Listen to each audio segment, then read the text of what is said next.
Okay, take two of Devil in the White City, part 19. This will be the actual one because I'm queuing in with no fill.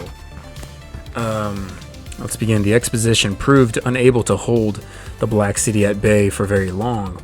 With its formal closure, thousands more workers joined the swelling army of the unemployed, and homeless men took up residence among the great abandoned palaces of the fair.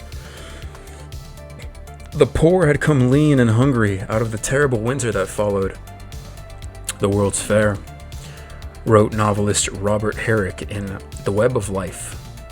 In that beautiful enterprise, the prodigal city had put forth her utmost strength, and having shown the world the supreme flower of her energy, had collapsed. The city's huge garment was too large for it. Miles of empty stores, hotels, flat buildings showed its shrunken state. Tens of thousands of human beings, lured to the festive city by abnormal wages, had been left stranded, without food or a right to shelter in its tenantless buildings. It was a contrast that was so wrenching. What a spectacle, wrote Ray Stannard Baker in his American Chronicle. What a human downfall after the magnificent and prodigality of the World's Fair, which had so recently closed its doors. Heights of splendor, pride, exaltation in 1 month, depths of wretchedness, suffering, hunger, cold in the next. In that first brutal winter, Burnham's photographer, Charles Arnold, took a very different series of photographs. One shows the machinery building soiled by smoke and litter, a dark liquid that had been thrown against one wall. At the base of a column was a large box, apparently the home of an out-of-work squatter. It is desolation, wrote Teresa Dean, the columnist, about a visit she made to Jackson Park on January 2nd of 1894. You wish you had not come. If there were not so many around, you would reach out your arms, with the prayer on your lips for it all to come back to you. It seems cruel to give us such a vision, to let us dream and drift through heaven for 6 months, and then take it out of our lives. Damn, what a way of describing that. 6 days after her visit, the first fires occurred and destroyed several structures. Among them, the famous peristyle. The following morning, Big Mary, chipped and soiled, stood over a landscape of twisted and blackened steel. The winter became a crucible for American labor. To workers, Eugene Debs and Samuel Gompers came increasingly to seem like saviors. Chicago's merchant princes like devils. George Pullman continued. All right, here we go. Come on, dude, shoot. Come on. You know how to shoot? Come on. Hey, what's going on? Hey, let's go. There we go.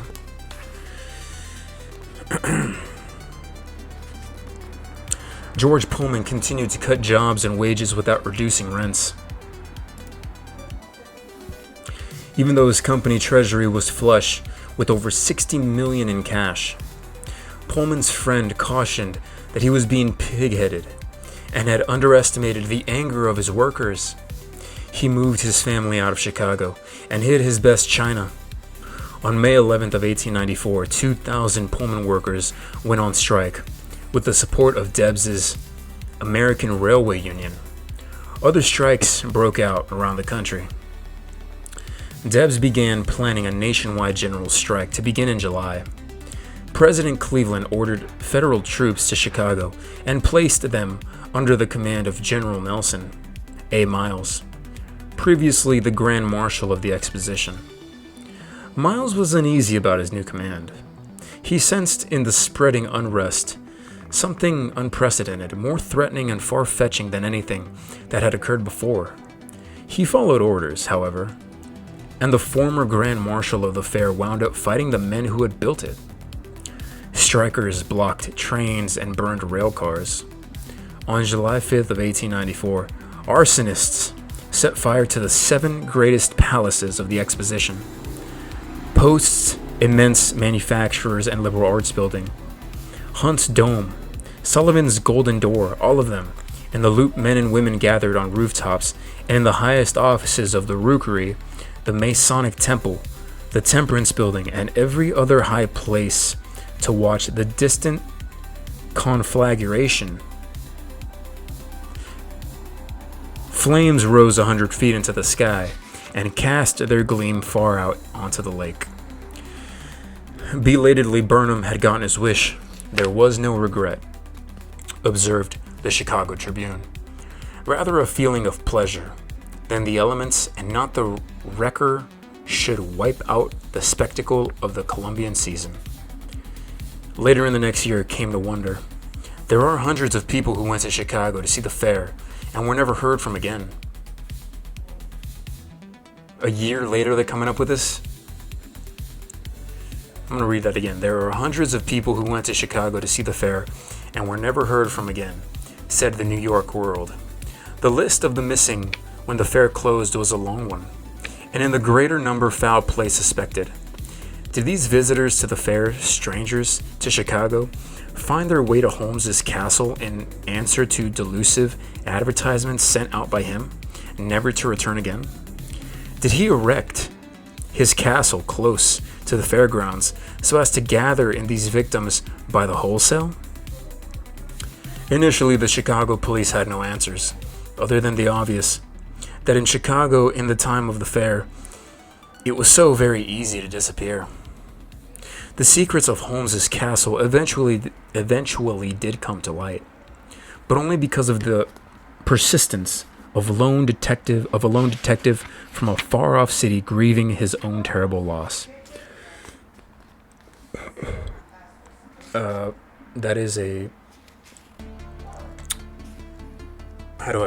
That's a feature from my mother. That was her whispering in her loudest voice. So that's the end of part 3. We're actually going into part 4 already. We're basically at the end of the book. I mean, we can split these up into 2 final videos, but this is part 4, and it's called Cruelty Revealed, with a picture of Holmes. And this dude, Google Dr. H.H. Holmes, Chicago. And you got to remember, this dude was like a lady killer, literally and figuratively. But yeah, that's the guy. Part 4 begins with a subchapter called Property of H.H. Holmes. Detective Frank Geyer was a big man with a pleasant, earnest face, a large walrus mustache, and a new gravity in his gaze and demeanor. He was one of Philadelphia's top detectives and had been a member of the force for 20 years, during which time he had investigated some 200 killings. He knew murder and its unchanging templates. Husbands killed wives, wives killed husbands, and the poor killed one another, always for the usual motives of money, jealousy, passion, and love. Rarely did a murder involve the mysterious elements of dime novels and mystery stories.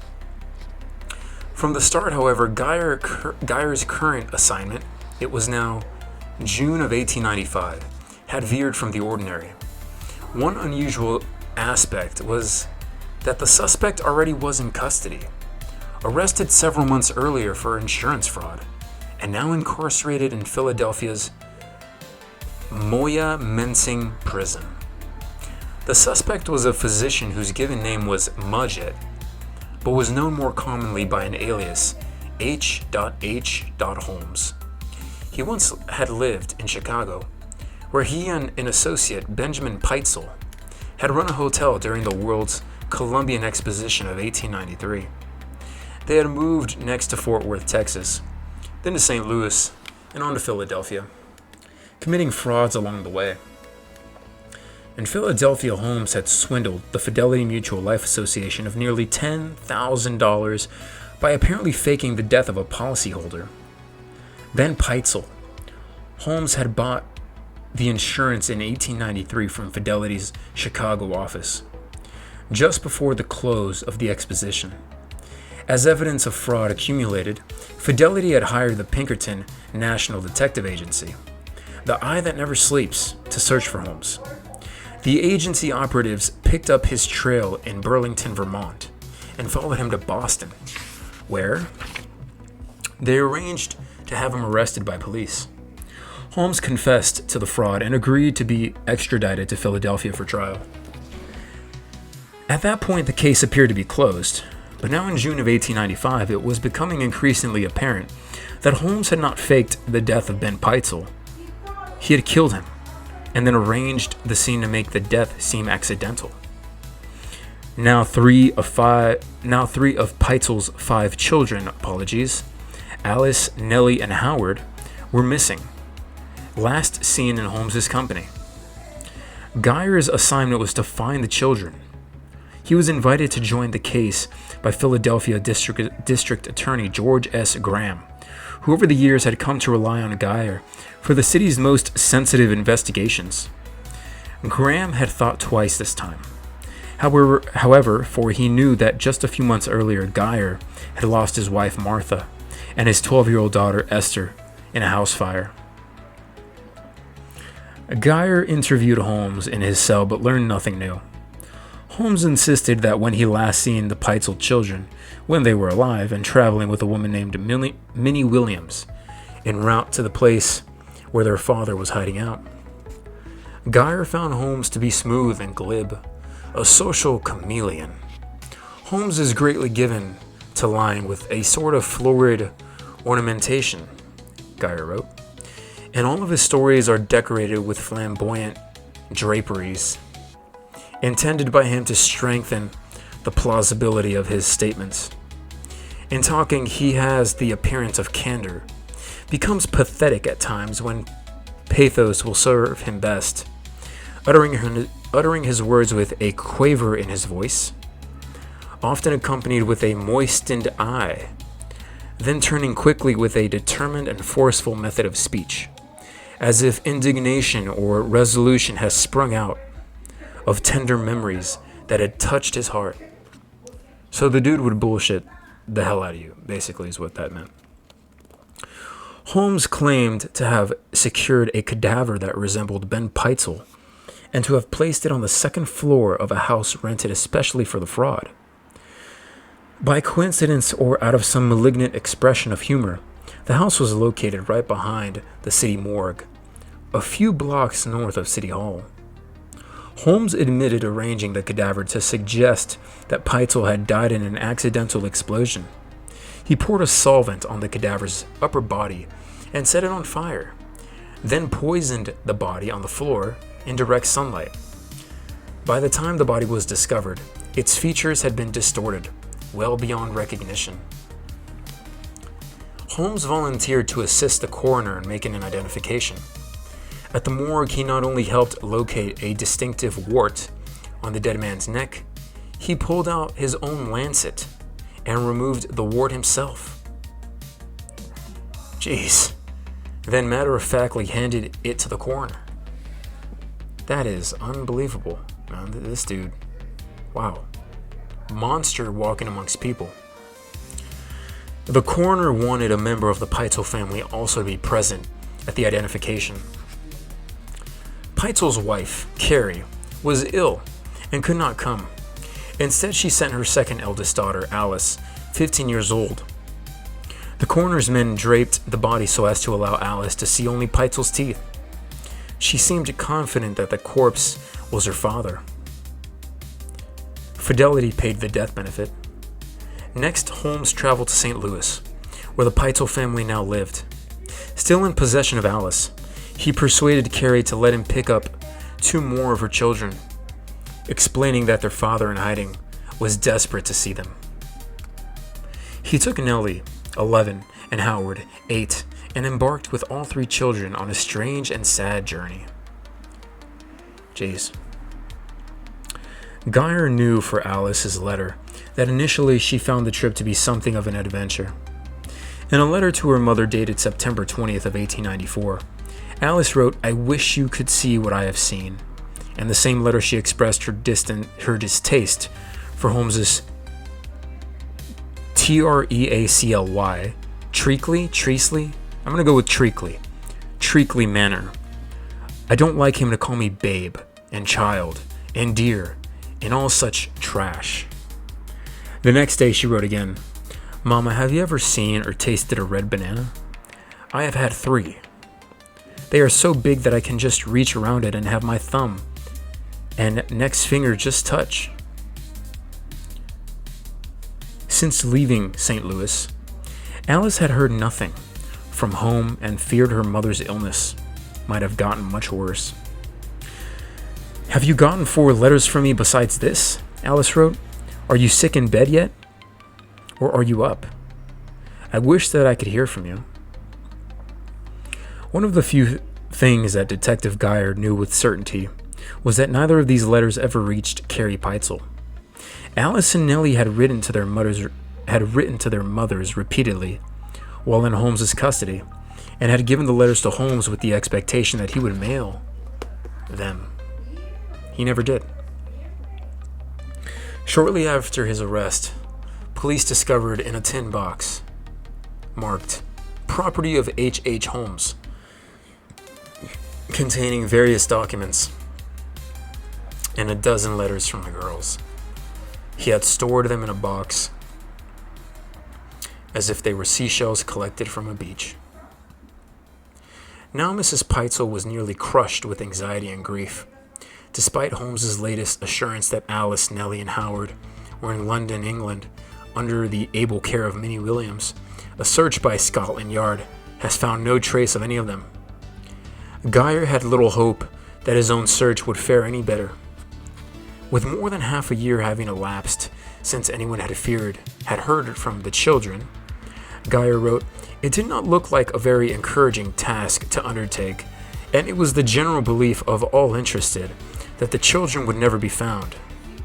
The district attorney believed, however, that another final effort to find the children should be made, for the sake of the stricken mother. If for nothing else, it was not placed under any restrictions, but was told to go and exercise my own judgment in the matter and to follow whatever clues led me." Am I even recording this? This is good stuff, man. This is a good chapter of the book. Now this is crazy. Unbelievable, man. Geyer set out on his search on the evening of June 26th of 1895, a hot night in a hot summer. Earlier in June, a zone of high pressure, the permanent high, had settled over the middle Atlantic states and driven temperatures in Philadelphia well into the 90s. A humid stillness held the countryside.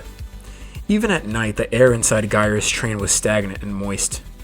Leftover cigar smoke drifted from men's suits, and at each stop, the roars of frogs. Crickets filled the car. Geyer slept in jagged stretches. The next day, as the train sped west, through the heat-steamed hollows of Pennsylvania and Ohio, Geyer reread his copies of the children's letters to look for anything he might have missed that could help direct his search. The letters not only provided irrefutable proof that the children had been with Holmes, but contained geographic references that allowed Geyer to plot the broad contours of the route Holmes and the children had followed. Their first stop appeared to have been Cincinnati. Detective Geyer reached Cincinnati at 7:30 p.m. on Thursday of June 27th. He checked into the Palace Hotel. The next morning, he went to police headquarters to brief the city's police superintendent on his mission. The superintendent assigned a detective to assist him, Detective John Schnooks, an old friend of Geyer's. Geyer hoped to reconstruct the children's travel from Cincinnati onward. There was no easy way to achieve his goal. He had few tools other than his wits, his notebook, a handful of photographs, and the children's letters. He and Detective Schnooks, it's funny to say that, Schnooks, I like that word, Schnooks, made a list of all the hotels in Cincinnati located near railroad stations, then set out on foot to visit each one and check its registrations for some sign of the children and Holmes. That Holmes would use an alias seemed beyond doubt, so Geyer brought along his photographs, even a depiction of the children's distinctive flat-top trunk. Many months had passed since the children had written their letters, however.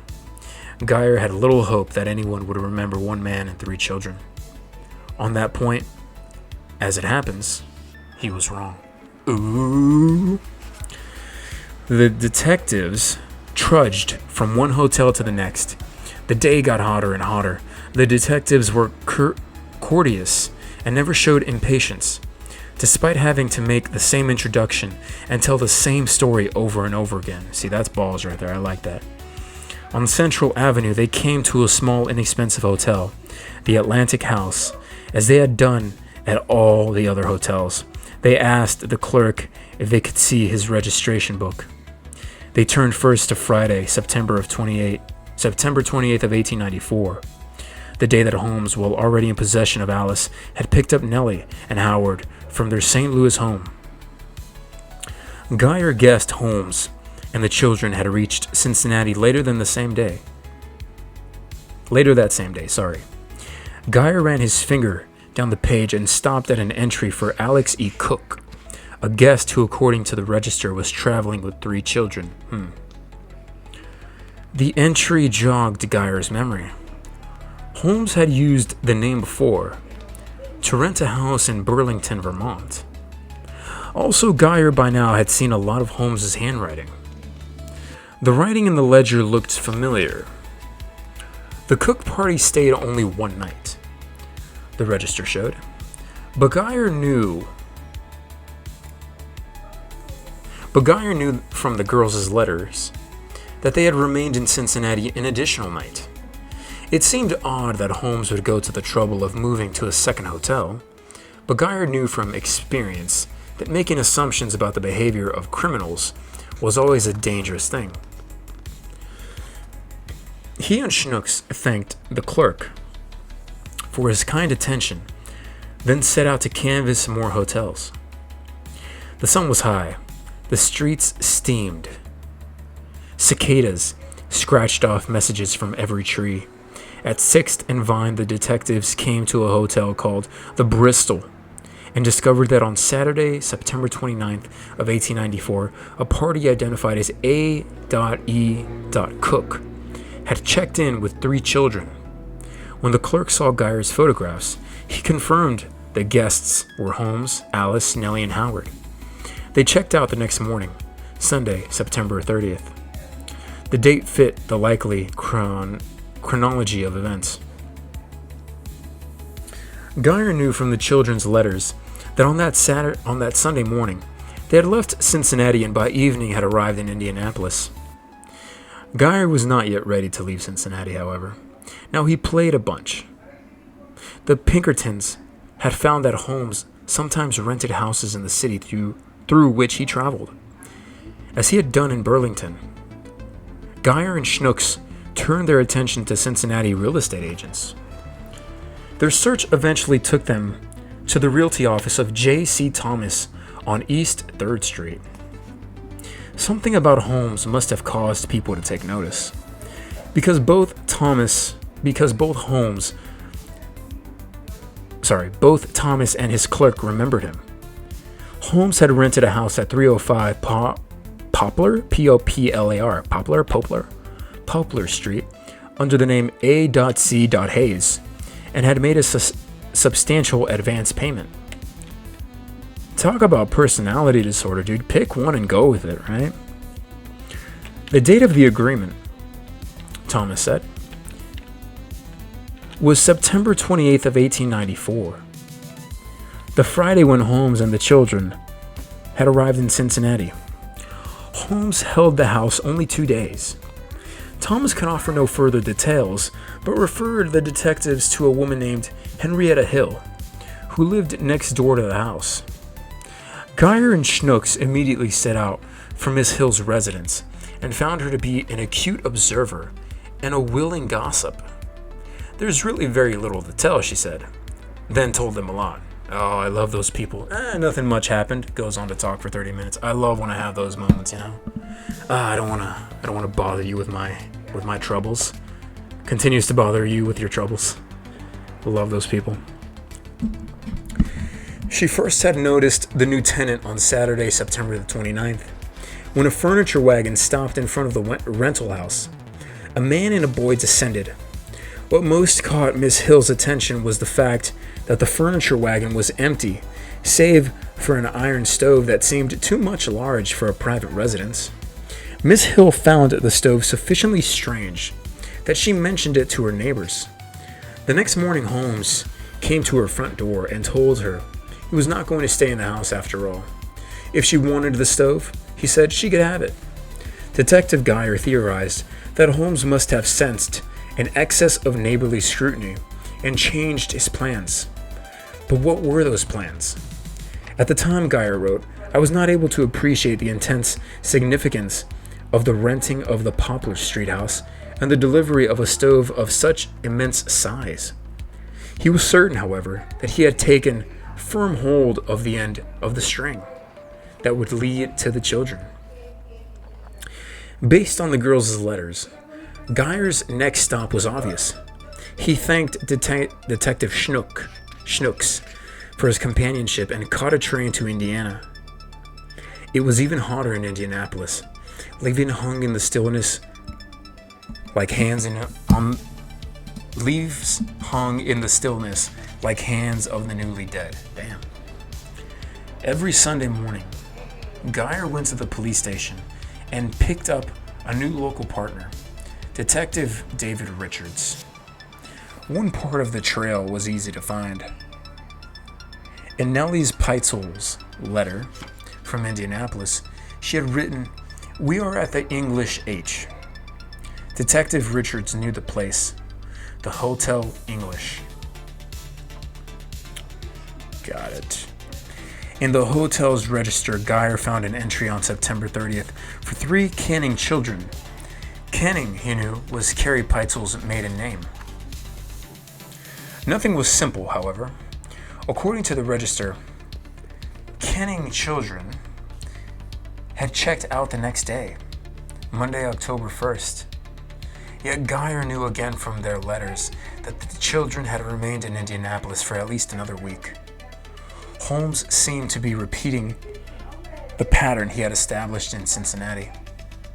Geyer began the same methodical canvass he had conducted in Cincinnati. He and the Detective Richards checked hotel after hotel, but found no further reference to the children. They did, however, find something else.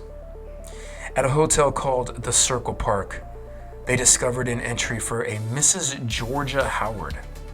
Howard was one of Holmes's most common aliases. Geyer now knew.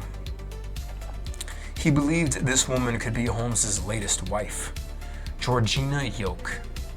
The register showed that Mrs. Howard had checked in on Sunday, September 30th of 1894 and stayed 4 nights. Geyer showed his photographs to the hotel proprietor, a Mrs. Rhodius, who recognized Holmes and Yoke, but not the children. Mrs. Rhodius explained that she and Yoke had become friends. In one conversation, Yoke had told her that her husband was a very wealthy man and that he owned real estate and cattle ranches in Texas. Also had considerable real estate in Berlin, Germany, where they intended to go as soon as her husband could get his business affairs into shape to leave.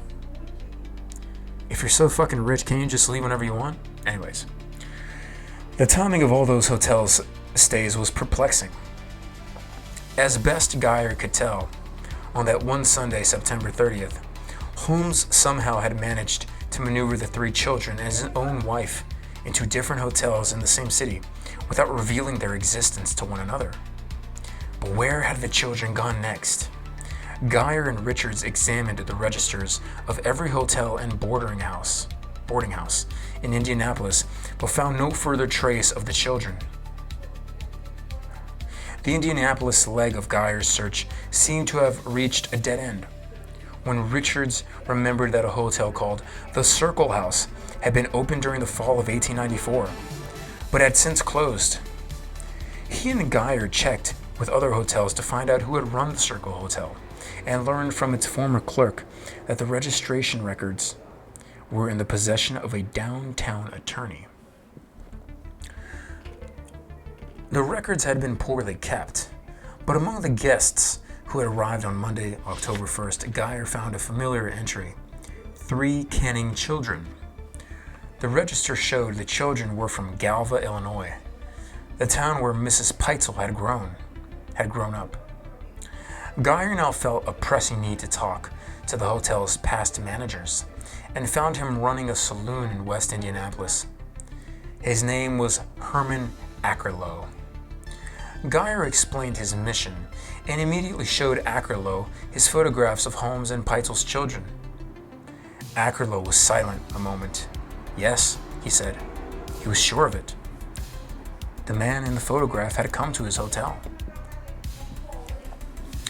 It was the children, however, that he remembered most clearly, and now he told the detectives why. Until this point, all Geyer knew about the children's stay in Indianapolis was what he had read in the letters from the tin box.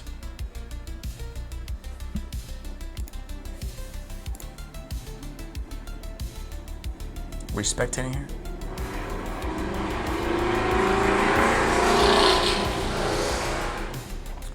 I like seeing the teammates on the side. I don't know. That's just me. I like to see that, but whatever. Until that point, Geyer knew about the children's stay in Indianapolis was what he had read in the letters from the tin box. Between October 6th and 8th, Alice and Neely had written at least 3 letters that Holmes had intercepted. The letters were brief and poorly written, but they offered small, bright glimpses into the daily lives of the children and the state of near captivity in which Holmes held them. "We are all well here," Nellie wrote on Saturday, October 6th. "It is a little warmer today. There are so many buggies go by that you can't hear yourself think. I first wrote you a letter with a crystal pen. It is all glass, so I have to be careful, or else it will break, and it was only 5 cents. Alice wrote a letter the same day. She had been away from her mother the longest, and for her the trip had become wearisome and sad. It was Saturday, raining hard. She had a cold and was reading Uncle Tom's Cabin, so much that her eyes had begun to hurt. And I expect this Sunday will pass away slower than I don't know what. Why don't you write to me? I have not got a letter from you since I have been away, and it will be 3 weeks, day after tomorrow." On Monday, Holmes allowed a letter from Mrs. Peitzel to reach the children, which prompted Alice to write an immediate reply, observing, "It seems as though you were awful homesick." In this letter, which Holmes never mailed, Alice reported that little Howard was being difficult. One morning, Mr. H. told me to tell him to stay in the next morning, that he wanted him and he could come and get him and take him out. But Howard had not obeyed, and when Holmes came for him, the boy was nowhere to be found. Holmes had gotten angry. Despite her sorrow and boredom, Alice found a few cheery moments worth celebrating. "Yesterday, we had mashed potatoes, grapes, chicken, glass of milk, each ice cream, each a big sauce dish, full, awful good. 2, lemon pie cake. Don't you think that is pretty good?" The fact that the children were so well fed might have comforted Mrs. Peitzel had she never received the letter. Not so, however, the story the former hotel manager now told Geyer. Each day, Ackerlow would send his eldest son up to the children's room to call them for their meal. Often the boy reported back to the children that the children were crying, evidently heartbroken, homesick to see their mother or hear from her, Geyer wrote. A German chambermaid named Caroline Klossman had tended the children's room and observed the same wretching scenes. She had moved to Chicago, Ackerlow said. Geyer wrote her name in his notebook. Holmes said that Howard was a very bad boy. Ackerlow recalled that he was trying to place him in some institution or bind him out to some farmer, as he wanted to get rid of the responsibility of looking after him. Geyer still nurtured a small hope that the children really were alive, as Holmes insisted. Despite his 20 years on the police force, Geyer found it difficult to believe that anyone could kill 3 children for absolutely no reason. Why had Holmes gone to the trouble and expense of moving the children from city to city, hotel to hotel, if only to kill them? Why had he bought each of them a crystal pen, taken them to a zoo in Cincinnati, and made sure they received lemon pie and ice cream? Geyer set out for Chicago, but felt deep reluctance about leaving Indianapolis.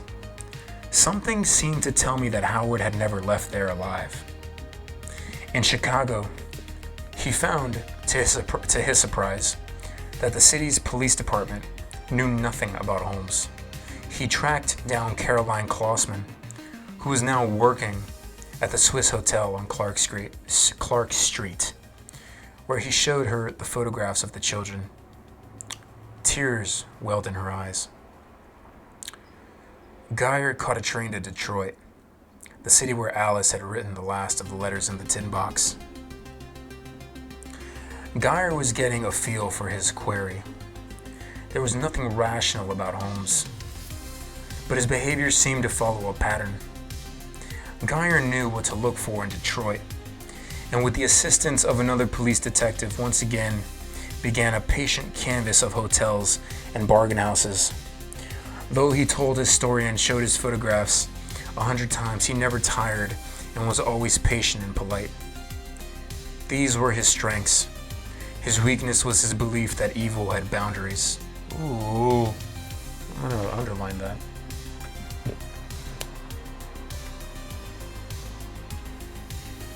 It's like one of those laws of powers you should just know about, right? 349. I'm gonna go write down 349 for future reference. Again, final part of the book video. I'm gonna do a skimming over everything that I annotated, just because I think there's important lessons to be known here. I'll start again with that one. His weakness was his belief that evil had boundaries. Once again, he picked up his children's trail and the parallel registrations of Holmes and Yoke, but now he discovered something even stranger, that during this same period, Carrie Peitzel and her 2 other children, Desi and baby Wharton, had also checked into a Detroit hotel. This one called Geis's Hotel, Geis's Hotel. Geyer realized, to his astonishment, that Holmes now was moving 3 different parties of travelers from place to place, shoving them across the landscape as if they were toys. And he discovered something else. In walking from lodging to lodging, he saw that Holmes had not only kept Carrie away from Alice, Nellie, and Howard, he had placed them in establishments only 3 blocks apart. Suddenly, the true implications of what Holmes had done became clear to him. He reread Alice's final letter. She had written it to her grandparents on Sunday, October 14th, the same day her mother, along with Desi and the baby, had checked into Geis's hotel. This was the saddest letter of them all. Alice and Nellie both had colds. Hey, Bubba, welcome back. Good to see you. He's got a drink. He's not bothering talking to me. Alice and Nellie both had colds, and the weather had turned wintry.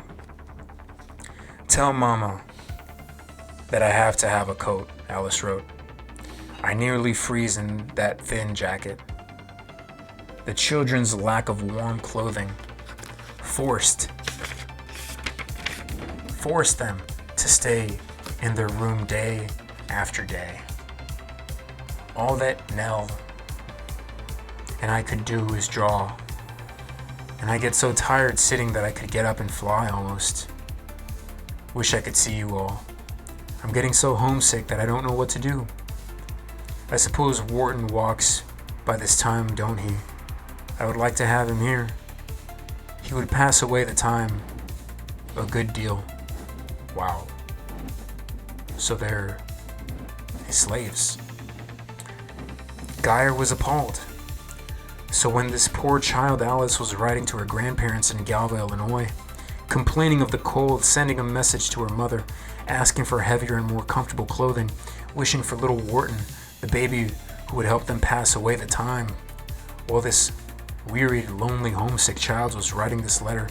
Her mother and her sister and the much wished for Wharton were within 10-minute walks of her and continued there for the next 5 days. It was a game for Holmes, and Geyer realized he possessed them all and reveled in his possession. One additional phrase of Alice's letter kept running through Geyer's brain. Howard, she had written, is not with us now. So the boy is probably dead. Okay, that's depressing. That's rough. Listeners, please give me 30 seconds. Hi, Bubba. You want to sit back? Relax. Stay a while. Enjoy yourself, Bubba. Sit-a-te. Sit-a-te. Take out your socks. Your little socks. Let your feet breathe. You want some Magic School Bus? Or you want to play with me? Come with me. You know, for some reason he doesn't like reading books. I can't figure out why. He thinks they're boring. I think they're magical. Not this book. This book is hard to read, but the message is clear, right? I mean, it's unbelievable. Let's continue, and I'll get to different points later on down the road. Holmes sat in his cell in Moyamensing Prison, a large, turreted, and crenellated building at 10th and Reed Streets in South Philadelphia. He did not seem terribly troubled by his incarceration, although he complained of its injustice. The great humiliation of feeling that I am prisoner is killing me far more than any other discomforts I have to endure, he wrote, though in fact he felt no humiliation whatsoever. If he felt anything, it was a smug satisfaction that so far no one had been able to produce any concrete evidence that he had killed Ben Peitzel or the missing children. He occupied a cell that measured 9 by 14 feet, with a narrow barred window high in its outer wall and a single electric lamp, which guards extinguished at 9 o'clock each night. The walls were whitewashed. The stone construction of the prison helped blunt the extreme heat that had settled on the city and much of the country, but nothing could keep out the humidity for which Philadelphia was notorious. It clung to Holmes and his fellow prisoners like a cloak of moist wool. Yet this too seemed not to mind. He seemed not to mind. Holmes became a model prisoner because, in fact, the model of a model prisoner became, in fact, the model of a model prisoner. He made a game of using his charm to gain concessions from his keepers. He was allowed to wear his own clothes and to keep my watch and other small belongings. He discovered also that he could pay to have food, newspapers, and magazines brought in from outside. He read of his increasing national notoriety. He read, too, that Frank Geyer, a Philadelphia police detective who had interviewed him in June, was now in the Midwest searching for Peitzel's children. The search delighted Holmes. It satisfied his profound need for attention and gave him a sense of power over the detective. He knew that Geyer's search would be in vain. This dude was getting off on this stuff, man. Holmes's cell was furnished with a bed, a stool, and a writing table, upon which he composed his memoir. He had begun it, he said, the preceding winter, to be exact, on December 3rd of 1894. He opened the memoir as if it were a fable. Come with me, if you will, to a tiny, quiet New England village, nestling among the picturesque, rugged hills of New Hampshire.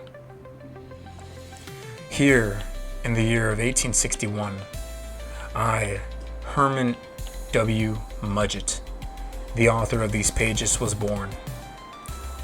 That the first years of my life were different from those of any other ordinary country-bred boy, I have no reason to think.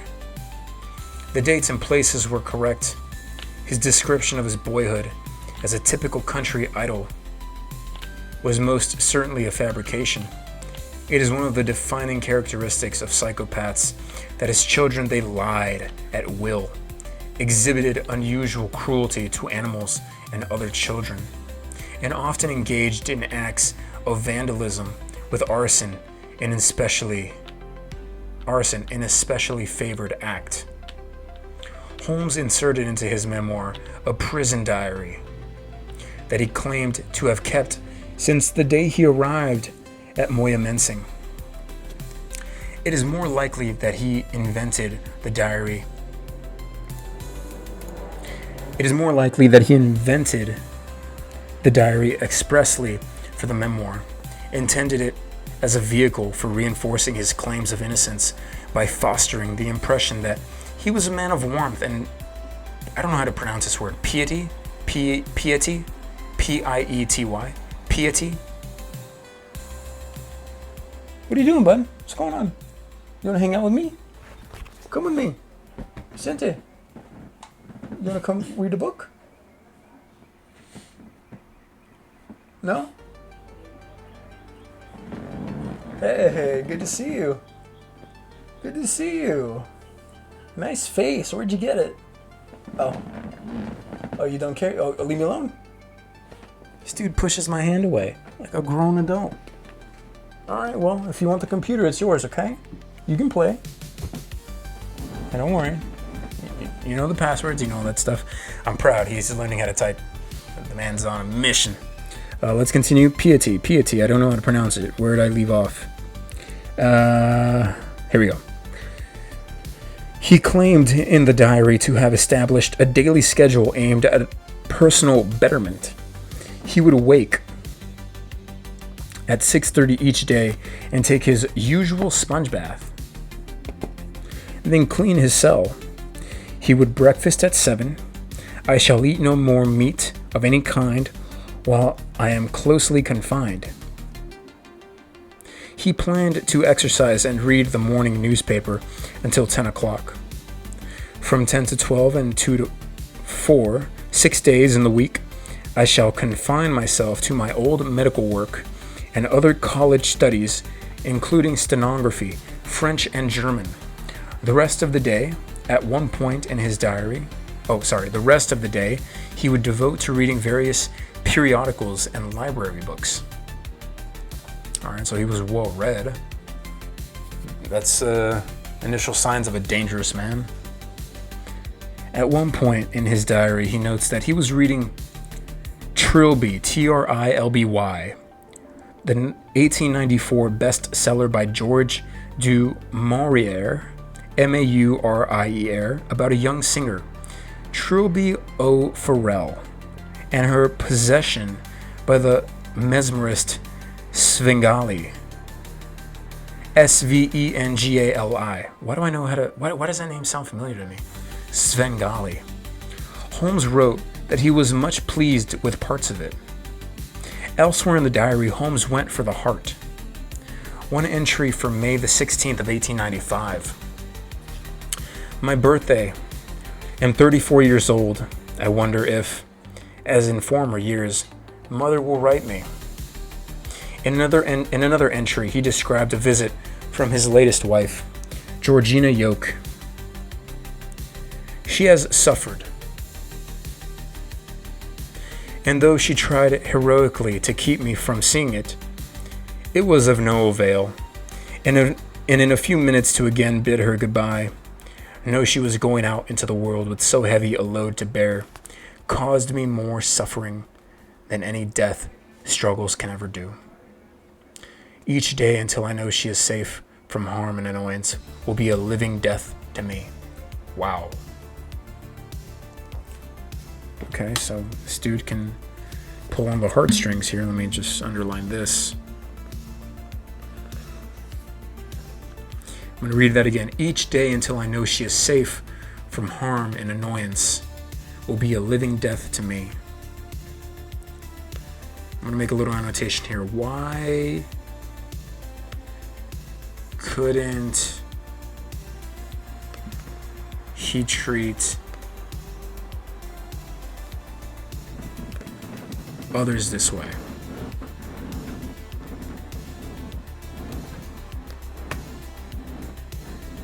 Question mark. It's page 353. Make a little annotation here. I only mention that because, it sounds like a loving thing. I get it. But at the same time, you got to remember this dude killed his previous wives as well. It's not like this dude was a god or something. What's wrong, bud? What's going on? The computer? Oh, all done? He's done with his drink. Let's continue. From his cell, Holmes also wrote a long letter to Carrie Peitzel, which he composited in a manner that shows he was aware the police were reading his mail. He insisted that Alice, Nellie, and Howard were with Miss W. in London, and that if the police would only check his story in detail, the mystery of the children would be solved. I was as careful of the children as if they were my own. And you know me well enough to judge me better than strangers here can do. Ben would not have done anything against me, or I against him, any quicker than brothers. We never quarreled. Again, he was worth too much to me for me to have killed him, if I had no other reason not to. As to the children, I never will believe, until you tell me so yourself, that you think they are dead, or that I did anything to put them out of the way. Knowing me as you do, can you imagine me killing little and innocent children, especially without any motive? He explained the lack of mail from the children. They have no doubt written letters which Miss W, for her own safety, has withheld. Holmes read the daily papers closely. Clearly the detective's search had borne little fruit. Holmes had no doubt that Geyer soon would be forced to end his hunt and return to Philadelphia. The prospect of this was pleasing in the extreme. Alright, the next subchapter is called The Tenant. Just gonna see how long this is. It's not bad, we can get through this. 38 people left, this will probably be the last chapter. On Sunday, July 7th of 1895, Detective Geyer took his search to Toronto, where the city police department assigned Detective Alf Cuddy to assist him. Together, Geyer and Cuddy scoured the hotels and boarding houses of Toronto. After days of searching, found that here, too, Holmes had been moving 3 parties of travelers simultaneously. Holmes and Yoke had stayed at the Walker House. G. Howie and wife Columbus. Mrs. Peitzel at the Union House. Mrs. C.A. Adams and daughter Columbus. The girls at the Albion. Alice, Nellie, Canning, Detroit. No one remembered seeing Howard. Now Geyer and Cuddy began searching the records of real estate agencies and contacting the owners of rental homes. But Toronto was far larger than any other city Geyer had searched. The task seemed impossible. On Monday morning, July 15th, he awoke, facing the prospect of yet another day of mind-numbing routine. But when he arrived at headquarters, he found Detective Cuddy in an unusually good mood. A tip had come in that Cuddy had found promising. A resident named Thomas Reeves, R-I-V-E-S, Reeves or Rives, one or the other, had read a description of Holmes in one of the city's newspaper and thought it sounded like a man who, in October of 1894, had rented the house next door to his, at 16 St. Vincent Street. Geyer was leery. The intensive press coverage of his mission and his arrival in Toronto had generated thousands of tips, all useless. Cuddy agreed that the latest tip was probably another wild goose chase, but at least it offered a change of pace. By now, Geyer was a national fascination. America's Sherlock Holmes. Reports of his travels appeared in newspapers throughout the country. In that day, the possibility that man had killed 3 young children was still considered a horror well beyond the norm. There was something about Detective Geyer's lone search through the sweltering heat of that summer that captured everyone's imagination. Yeah, dude's a man on a mission, man. I'm gonna underline this right here. Man on a mission.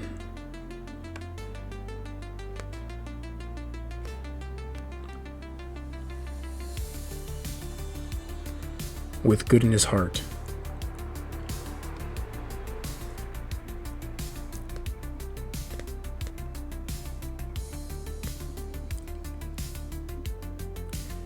And yes, I am the person defining what the hell good and not good is in this scenario.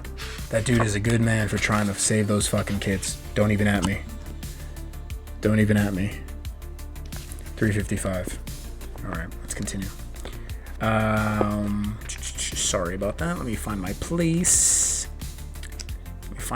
Here we go.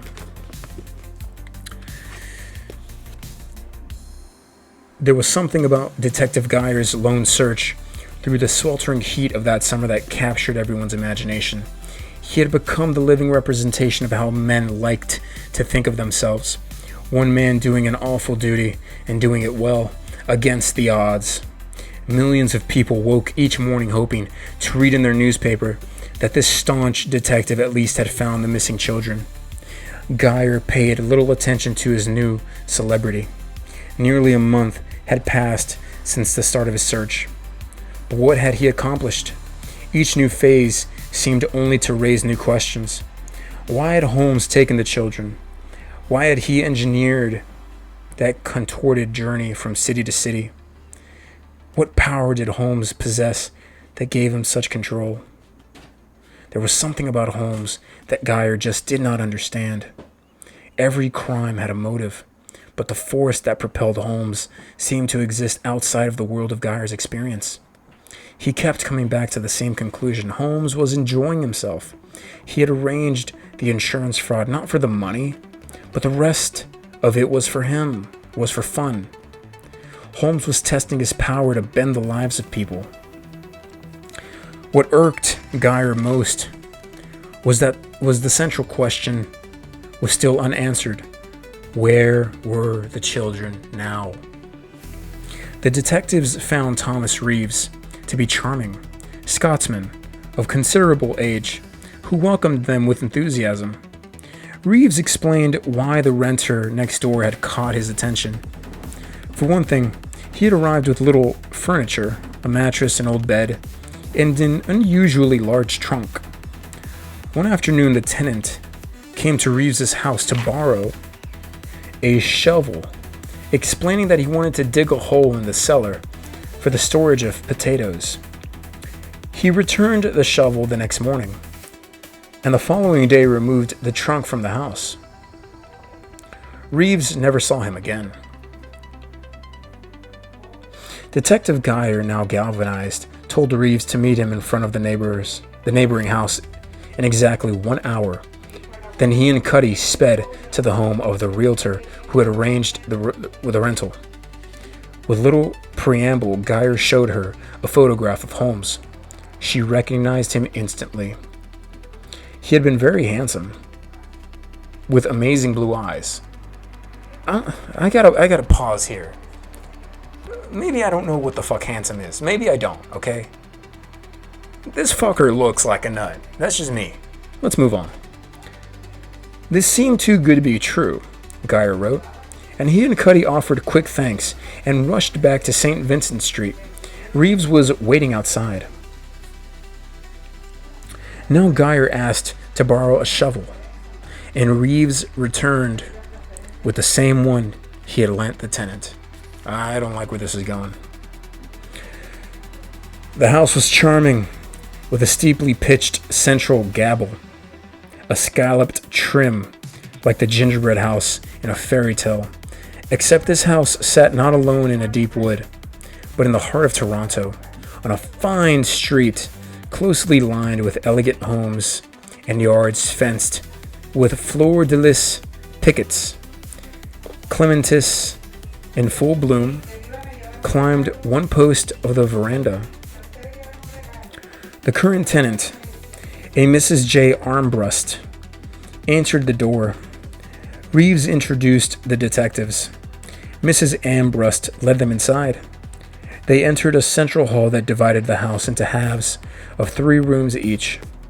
A stairwell led to the second floor. Geyer asked to see the cellar. Mrs. Ambrust led the detectives into the kitchen, where she lifted a sheet of oilcloth from the door. A square trap door lay underneath. As the detectives opened it, the scent of moist earth drifted upward into the kitchen.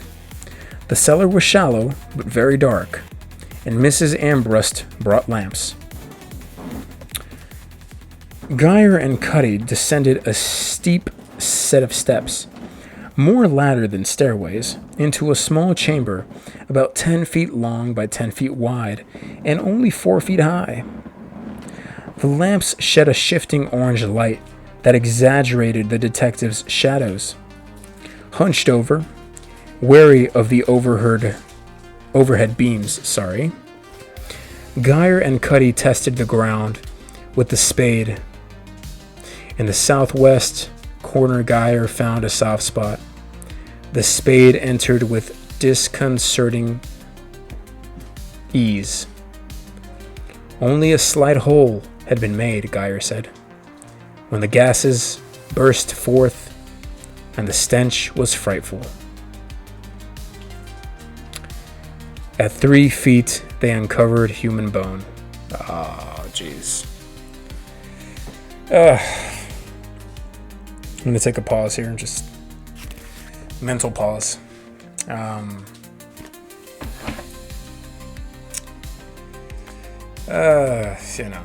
It's what do you want me to say? That's just terrible. They summoned an undertaker named B.D. Humphrey to help recover the remains. Geyer and Cuddy gingerly climbed back down into the cellar. Humphrey leaped down. The stench now suffused the entire house. Mrs. Ambrust looked stricken. Then the coffins arrived. The undertaker's men put them in the kitchen. The children had been buried nude. Alice lay on her side, her head at the west end of the grave. Nellie lay face down, partially covering Alice. Her rich black hair, nicely plaited, lay along her back as neatly as if she had just combed it. The men spread a sheet on the cellar floor. They began with Nellie. We lifted her as gently as possible, Geyer said, but owing to the decomposed state of the owing it to the decomposed state of the body, the weight of her plaited hair hanging down her back pulled the scalp from her head. That's wow. They discovered something else. Nellie's feet had been amputated. During the search of the residence that followed, police found no trace of them. At first, this seemed a mystery until Geyer recalled that Nellie was club-footed. Holmes had disposed of her feet to remove this distinctive clue to her identity. Alright, maybe I'm just stupid, but let me double check what this means.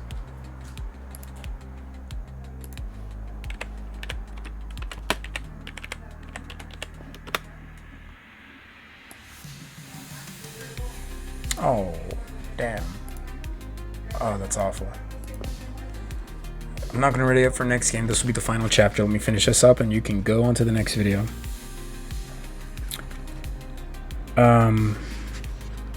Mrs. Peitzel learned of the discovery of her girls by reading a morning newspaper. Oh, that's fucking terrifying. Oh, jeez. I don't even want to... Sometimes you just don't even want to keep reading, you know? She had been visiting friends back in Chicago, and thus Geyer had been unable to telegraph the news to her directly. She caught a train to Toronto. Geyer met her at the station and took her to his hotel, the Rosen House. She was exhausted and sad, and seemed perpetually near fainting. Geyer roused her with the smelling salts. Geyer and Cuddy came for her the next afternoon to bring her to the morgue. They carried brandy and smelling salts. Geyer wrote, "I told her that it would be absolutely impossible for her to see anything but Alice's teeth and hair, and only the hair belonging to Nellie. This had a paralyzing effect upon her, and she almost fainted. How could she not? The coroner's men did what they could to make the viewing as endurable as possible. They cleaned the flesh from Alice's skull and carefully polished her teeth, then covered her body with canvas. They laid paper on her face, cut a hole in the paper to expose only her teeth, just as the Philadelphia coroner had done for her father. They washed Nellie's hair and laid it carefully on the canvas that covered Alice's body. Cuddy and Geyer took positions on opposite sides of Mrs. Peitzel and led her into the dead house. She recognized Alice's teeth immediately. She turned to Geyer and asked, "Where is Nellie?" Only then did she notice Nellie's long black hair. The coroner, unable to find any marks of violence, theorized that Holmes had locked the girls in the big trunk, then filled it with gas from a lamp valve. Indeed, when police found the trunk, they discovered a hole drilled through one side, covered with a makeshift patch. Nothing could be more surprising, Geyer wrote, than the apparent ease with which Holmes murdered the two little girls in the very center of the city of Toronto, without arousing the least suspicion of a single person there.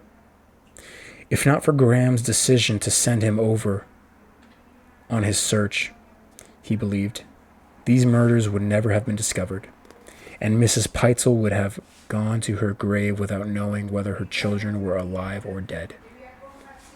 For Geyer, finding the girls was one of the most satisfactory events of my life. But his satisfaction was tempered by the fact that Howard remained missing. Mrs. Peitzel refused to believe Howard was dead. She clung fondly to the hope that he would ultimately be found alive. Even Geyer found himself hoping that in this one case, Holmes had not lied and had done exactly what he had told the clerk in Indianapolis. Had Howard been placed in some institution, as Holmes had intimated his intentions of doing, or was he hidden in some obscure place beyond reach or discovery? Was he alive or dead? I was puzzled, nonplussed, and groping in the dark. That's been part 19. Hard read. Obviously, this is a true story.